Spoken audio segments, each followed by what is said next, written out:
If you've ever wondered what the heck you actually said at the end of that party, or wanted a do-over button for those cringe-worthy encounters, then you've experienced what we call the joy of awkwardness. I'm Mindy. And I'm Bree. And we're here to celebrate the awkward. Embrace the awkward. And remind you of one important thing. You may be awkward, but you're definitely not alone. Well, that was awkward. Hello, Mendy. Hello, Bree. We have a lot to talk about today. So much. We have a lot of catching up to do. I know. First of all, have you checked Facebook or the news?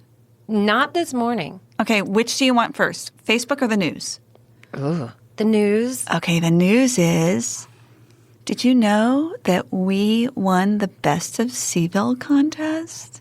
I actually did know that. I'm so glad it's made it to what? Huffington Post. Yay. Oh, yeah, national news. It's in the New York Times. Yay. That's so great. Thank you so much, C-Ville. Thank you so much, C-Ville. Thank you so much, listeners. What do you think is the best thing about winning the Best of C-Ville award? We get to go to the party for free, and they might have deviled eggs. Oh, yeah, that's good. That's good.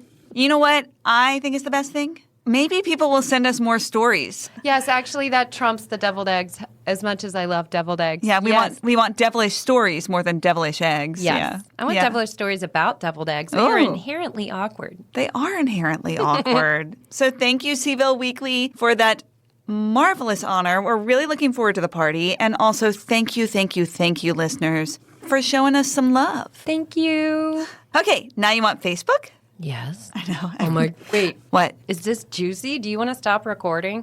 No. Is it dirt? No, it's more love, actually. Oh, yay. So, we have the Well, That Was Awkward podcast group on Facebook. Yes. It has 47 members. I think it would be really cool if by the end of next week we had 50. Oh, yes. I love attainable goals. That would be a good goal. So if you're listening and you want to help us reach that goal, go over to Facebook and join the Well, That Was Awkward podcast group. We would love to see you there. And what happened last night, 10 hours ago, according to Facebook, was one of our listeners, Marty. Marty. We love you, Marty. She said, was just talking to a friend about your podcast and giggling so that it caused a minor commotion in the restaurant that almost led to a terrible soy sauce disaster. Oh my gosh, that's amazing. Oh, it's so great. She was telling a friend and giggling, but it's even better that she had an awkward moment because of our awkward podcast. It's perfect. It's perfectly awkward. This is wonderful. Hold on, I'm pulling it up. Okay.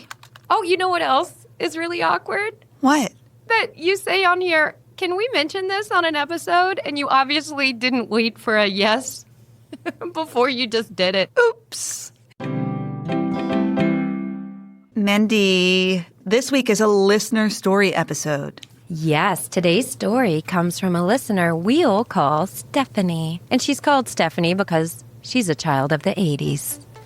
Stephanie had been quite musically talented from a young age. She started playing piano at the age of 7. And Bree, I'm just realizing that I don't know if you know how to play a musical instrument. Well, I did take many years of piano. That tracks. But I don't actually play an instrument. I more like terrorize an instrument. Not very good. How about you, Mendy? Well, now I play bass guitar.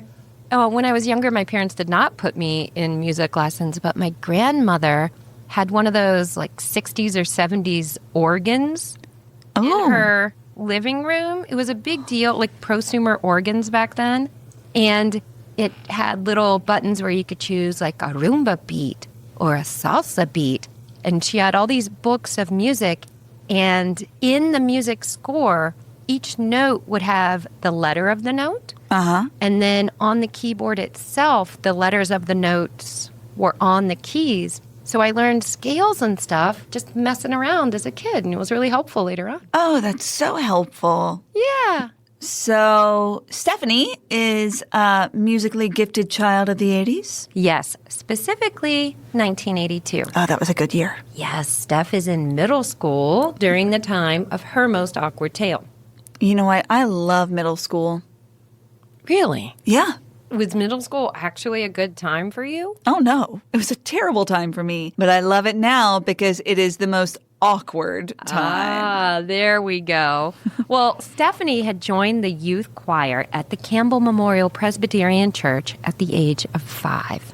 And church is where she really got bitten by the theater bug as well. She was cast as a mouse in the story of the 3 church mice. Oh, that's a good role. There are only 3 of them. Exactly, that's the lead. She played the innkeeper's wife in the Jesus Getting Born in a Barn story. Oh, that's a good role, too. I mean, I'm sure she was torn between her husband's needs and feeling for Mary, who was having a baby. I mean, there's so much richness in that role. Yeah, and just the whole, like, who are these people? Oh. You know? And yeah. after her performance, actually, she received a letter from a Navy admiral, Admiral Bain, praising her performance and saying, quote, "You made me cry when you held baby Jesus up and said, 'It's a baby. A baby.'"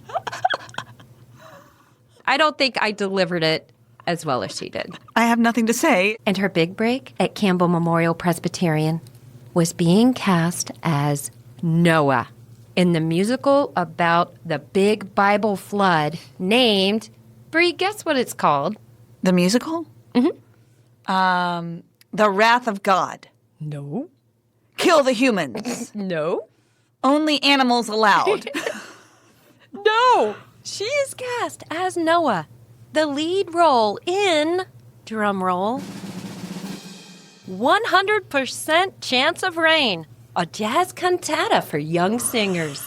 I can't decide what's funnier here. The 100% Chance of Rain title for the absolutely devastating flood, or that it's a jazz cantata about an extinction-level event. I don't even know what a jazz cantata is, but it sounds altogether too spicy for the big flood and for church. And her whole family was theatrical. She and her brother also starred in David and Goliath. And they didn't just do church stuff. They did community theater, too. Her mom was singled out in the local paper for her community theater performance in Wait Until Dark. Do you know that show?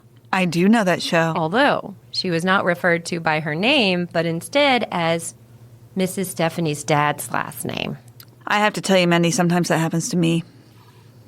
You're Mrs. Jeff Luck? Yeah, not in a paper, but I do get mail addressed to Mrs. Jeff Luck. Whoa. I know. From who? From organizations I don't donate to. And she definitely got all her spunk from her mother. When her mom was a kid, she'd organized circuses in her neighborhood. And when Steph was in the lower grades, her mom did something utterly and extraordinarily theatrical. What? It's Halloween. Steph is in 4th grade, sitting in her classroom in the middle of a math lesson, and she hears a cackling, screeching woman's voice coming down the hallway. Suddenly, a goddamn witch busts into her classroom and runs between all the desks and giggling and, like, grabbing at the kids, and then she runs back out and does the same thing to every single classroom in the entire school. Was this her mom? Yes. Is this the awkward moment?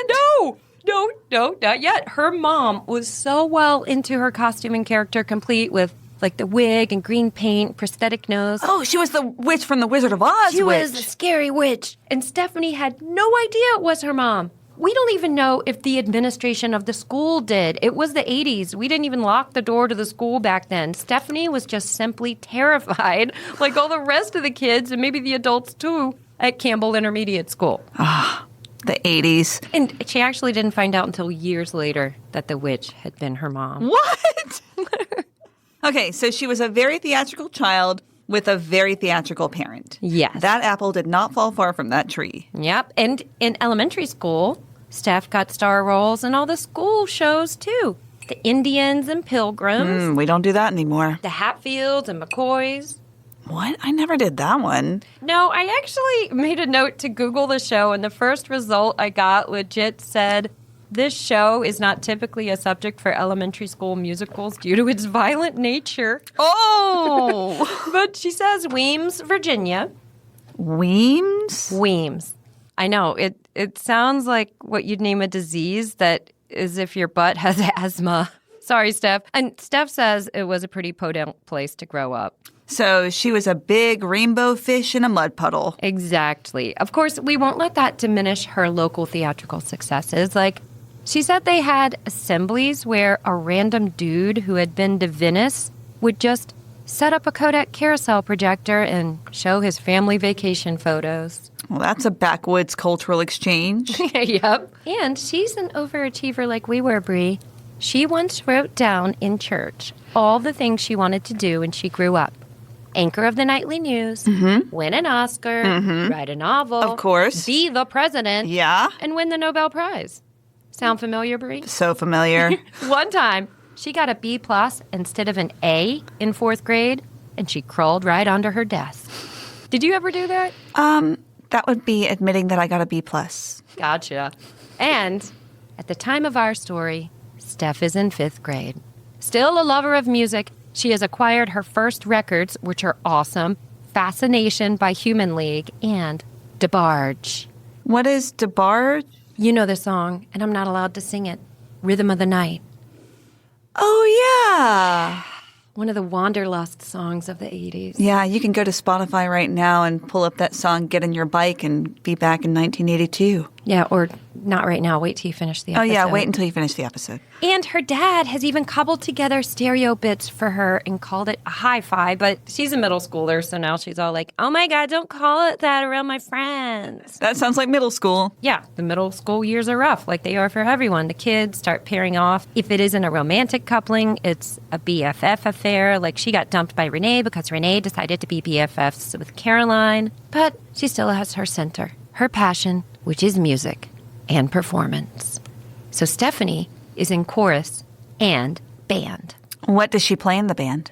Well, she really wanted to play the drums, but she said instruments felt gendered back then, and she didn't go for it. I get that. Yeah, so no drums. And the flute was too girly, so she settled on the more boyish version of the flute, and one that would build on her chord and scale knowledge from piano. The clarinet. You nailed it. And in this 5th grade year, she has the most badass, iconic music teacher of all, Minnie Mooch. That's her name. Minnie Mooch is a legend. She teaches both chorus and band, and Steph is her dutiful disciple in both. She says Minnie Mooch was one of those nun teachers who seemed married to her art and profession, and she was a musician from a long lineage of musicians. She wore pseudo-Victorian shirts with puffy sleeves and big ornate skirts. That sounds amazing. That was a look. I would have idolized her. She was married to her music, and there was no room for a partner. So did Minnie Mooch play a specific instrument, or was she one of those people who plays like 14 instruments? I bet she could play a lot, but her instrument of choice was the harp. Oh, that's perfect. Yes, the harp. And Stephanie says, while there wasn't any room for a partner in Minnie Mooch's life, there also wasn't any room for kids backstage at the middle school because of the shit ton of big-ass harps Minnie Mooch kept back there. And Minnie was named after the song by Cab Calloway, Minnie the Mooch, after Minnie's mom had been in an elevator with Cab Calloway. Music was her life. I met Cab Calloway once. Whoa, where? The horse track. Helped him place his bets. Did he win? Of course he did. I was 12. That's why they won't let kids gamble. They know things. You should have named Camden after him, like Minnie Mooch's mom. You could have named her Reefer Man. Or Oh, Grandpa. Oh, Grandpa Luck. Oh, that's got a ring to it. Minnie Mooch had a dry, sarcastic wit, and she would rip you a new one in a minute in class. But with love, like one of those folks that can insult you to your face, and that's a sign they really love you. Mm-hmm. Stephanie was enthralled. So imagine her surprise and delight when, after a long band class spent furtively defending her first chair clarinet spot against a talented but tragically underpracticed second chair named Erica, our fiercely competitive girl gets pulled aside by Miss Minnie Mooch, who says, "The folks over at the Little Old Opry of Gloucester have asked me to find a vocalist for a show coming up. I'm thinking it's you." The Little Old Opry, not the Grand Old Opry, the little one. I'm thinking that's like the backyard of a gas station. Oh, it is held at the Donks Theater You're making that up. I'm not making it up. Google it. Donks. It was a periodic review show. She said it was kind of like Hee Haw or the Mandrell Sisters. There was a house band and a regular cast with demented Uncle Jimmy, the MC. Uncle Jimmy, the rhinestone plowboy. No. Yep. And it's a big deal. This is huge. She would be performing with professional musicians. And out of all the plebes in her music class, Minnie Mooch had chosen her. Not only is our little superstar moving up from Weems to Donk, she would be getting extra time with the enigmatic, mysterious, impenetrably unflappable lone she-wolf that was Minnie Mooch as they drove back and forth to rehearsals. And she was old enough to ride shotgun. Minnie Mooch picked Steph up early for her first rehearsal because they've prearranged to have dinner beforehand at Sal's Pizzeria. Does every small town have a Sal's? I think so. Sal must be Italian for man who is forever doomed to hearing his recipes referred to as Italian. On the way to Donk, she is having solid one-on-one time with Minnie Mooch. They're talking about the song she'll sing for the concert. What song is she singing? Well, it's an interesting choice for a 10-year-old. It's You Needed Me by Anne Murray. Do you know that song? No. Well, Steph says the lyrics are basically a codependency anthem. Quote, I sold my soul. You bought it back for me. This is why Gen X is the way we are. Perfect for a 10-year-old. But she's not worried about the song. She's rolling with the icon. They head into Sal's Pizzeria, order up a couple Cokes, and our girl Steph heads to the restroom. On the way out, she checks herself out in the mirror. She thinks, I've arrived. All those piano lessons, all those times playing Bible dudes at church because the Bible only gives lead roles to dudes, has paid off. All those nights of practicing and making sure I was the best. That damn desk I crawled under that one time I got a B+. It's worth it. Here I am, about to chow down on a triple meat supreme with the Minnie Mooch, who thinks I'm really something. No, who knows I'm really something. Tonight, it's authentic Italian cuisine and my first rehearsal with the professional musicians of the Donk Theater. Tomorrow is written in the stars. She leaves the restroom on cloud 9, her heart doing somersaults. How would she handle Italian restaurants in her future when paparazzi would be everywhere trying to snap her picture? She made a mental note to plan for that, to figure out a strategy to seem gracious while also retaining her mystery. She would be sure to stay approachable and humble, just like Dolly and Meryl. She pictured herself someday a glamorous hometown celebrity, sweeping into her favorite diner in a glittering gown with a long, elegant white train, carefully minding it so it didn't accidentally go wading through an adoring patron's marinara dip. Her little fifth-grade self weaves through the crowded restaurant in this daydream and is just about to pull out her chair to sit down with the goddess of song, Minnie Mooch, who, hey, might be able to get out of this teaching racket if she were to become her manager, when a waiter comes towards her, winking at Minnie, and says quietly, You may just want to turn around a second. She looks over her shoulder and doesn't see a room of adoring fans. People are staring at her, but instead, the whole room is vibrating with laughter because she has successfully navigated a small-town Italian restaurant with a long white train. But that train is toilet paper. No. Yes, toilet paper. Was it stuck to her shoe? The toilet paper isn't on her shoe. It's still in her butt. Mendy! She sees an uninterrupted toilet paper trail, a teepee path beginning deep in the dorsal crack of her little Jordache jeans, cascading down her little fifth-grade posterior all the way down to her Reeboks, and then continuing backwards through the restaurant, weaving in and out of tables in the cozy, labyrinthine small-town Italian dining room, finally disappearing 15 feet later under the door labeled Signore, which is Italian for ladies. No, it's not over. It gets worse for her. Better for us. our girl is smart, remember? She can't pull the teepee out like she would if it had merely been stuck to her Reebok because the teepee is down her butt area. You can't pull that out in the middle of a restaurant. No, you have to be somewhere private for that. And if she were to make a U-turn and weave her way back through the restaurant, she would ensnare more patrons in her two-ply web, not to mention that the train would only get longer and she might trip up. What is she to do? She pinches the tip of the poo paper train at the small of her back and begins a slow, careful reverse through the dining room, retracing her steps while reeling in the ribbon of shame with the solemn focus of someone defusing a bomb. In her words, it was just like Cher. I was trying to turn back time. Well, that was awkward. That is adorable, I have to say. She comes back to the table, and the ever sardonic Miss Mooch says, I don't think that many people saw it. I mean, not more than 10. Ow. So what happened next? Stephanie makes it to rehearsal. She performs at the Little Old Opry. They even brought the show to her school. She does say she was so nervous that she sang the song at least 2 octaves above where it should have been. She stayed in band and chorus until 7th grade, during which Miss Mooch would always deliver unto her more sick burns. Like what?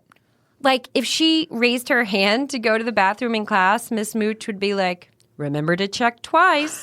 But it was a sign of her love.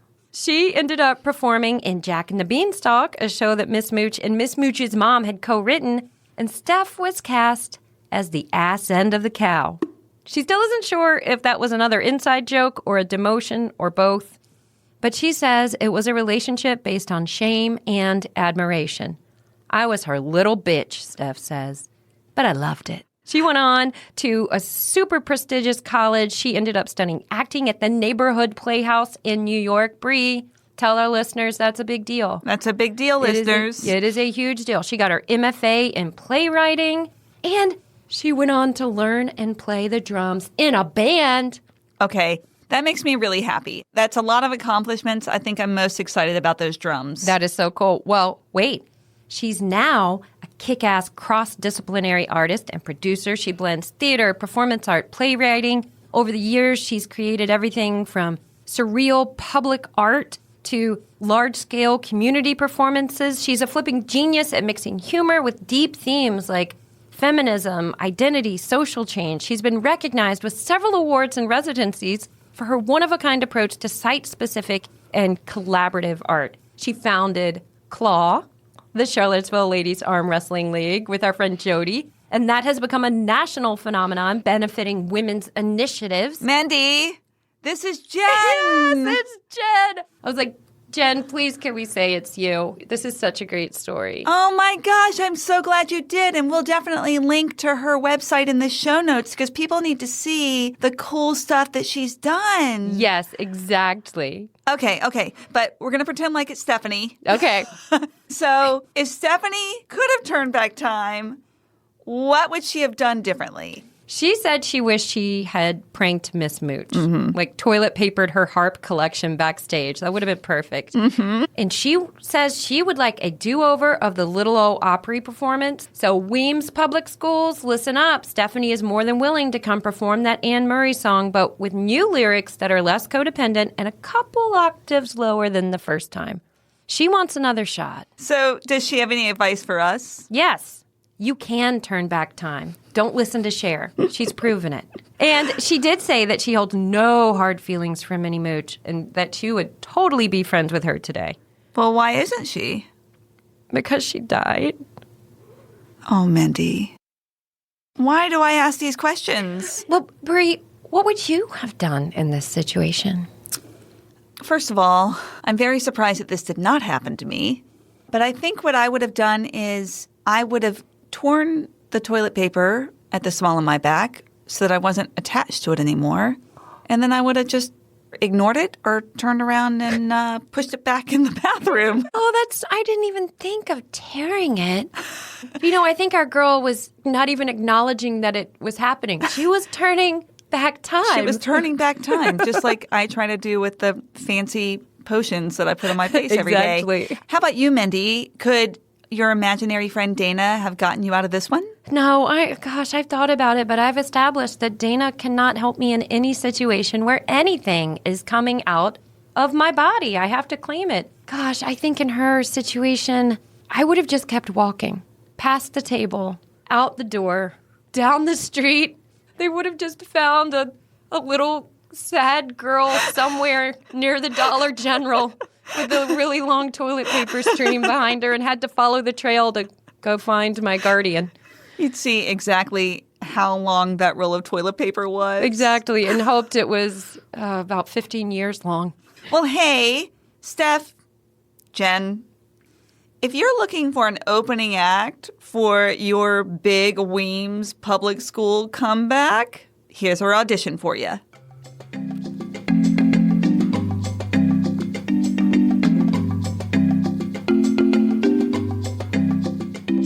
She wanted the spotlight, the glory, the fame. At Donk, she was ready to entertain. But she strode through Sal's with a TP train. Well, that was awkward. So if you get TP stuck in your behind, take a note from Steph and hit rewind. Because unlike Cher, you can turn back time. Man, I really want some authentic small-town Italian food now. Like truffled risotto? Dipped in ranch. Well, that was awkward. Man, I wish I was the manager of the Donk Theater. Why? Because I'd get the donkey. Don't be an ass. This has been an Awkward Sage production.